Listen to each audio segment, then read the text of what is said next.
The biggest thing with Docs is that it's accessible 24/7, 365. All my docs are right there no matter what machine or what station I'm on. We're able to incorporate and integrate the Google Apps and the Google Docs into pretty much everything we do in the school. Google Docs has really given my students control over their own education to a higher degree than they've ever had before. With Google Docs, I can write it on the Google document at home, open it up on my email here, then finish it up. Instead of bothering about emailing documents back and forth, I'm just okay, I can just save it and I'm good to go from Hong Kong, from India, wherever I am. One student isn't just sitting in front of the computer and the rest are looking over their shoulder.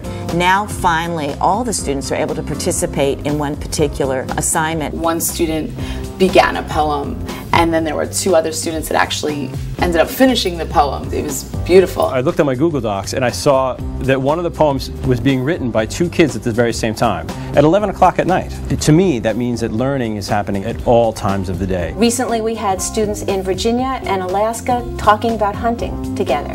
The Alaska students looked at some New York City stories and they didn't quite get it because they had no idea what a subway was. I thought it was really easy how you could talk between people, because I know if we have an essay, it'd be kind of fun to get another opinion on it before you turn it in. It would be pretty similar to just sitting next to someone and working on it together, but you could be in your own houses. Exactly.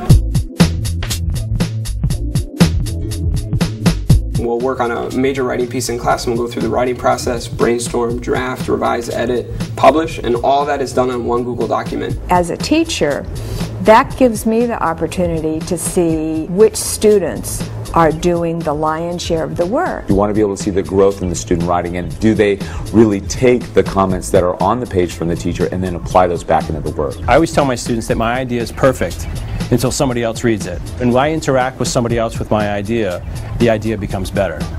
And I think Google Docs helps us do that. The benefit of using Google Docs, Google Presentations, Spreadsheet is it allows the students really to publish and to become publishers on a worldwide level. It's no longer I'm doing this to get the points needed for the grade and the teacher's the only one that's going to see it. I'm now publishing for my peers, I'm publishing for parents. It raises the level of their work because they begin to understand how many people are reading what they've done and they want it to be the best they can do.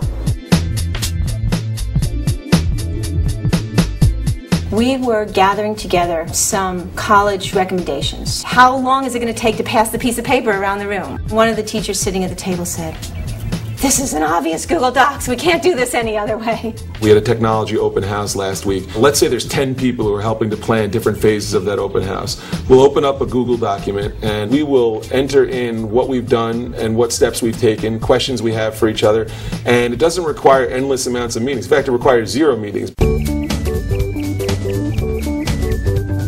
Kids who were totally divested from learning, not really interested in my class at all, come in every day and they're really excited to get on the laptops. It's just it makes the lesson a lot more interactive, and it's definitely improved learning. If you learn to use Google Docs, they'll make your classroom more efficient, you save time, and you can do the art of teaching better than the fussing factors of teaching. I can't even fathom what we were doing at this time last year without the communication, without the collaboration, and without the ease of saving that Google Docs have offered us so far. So far, I say, because I have no idea what's coming next.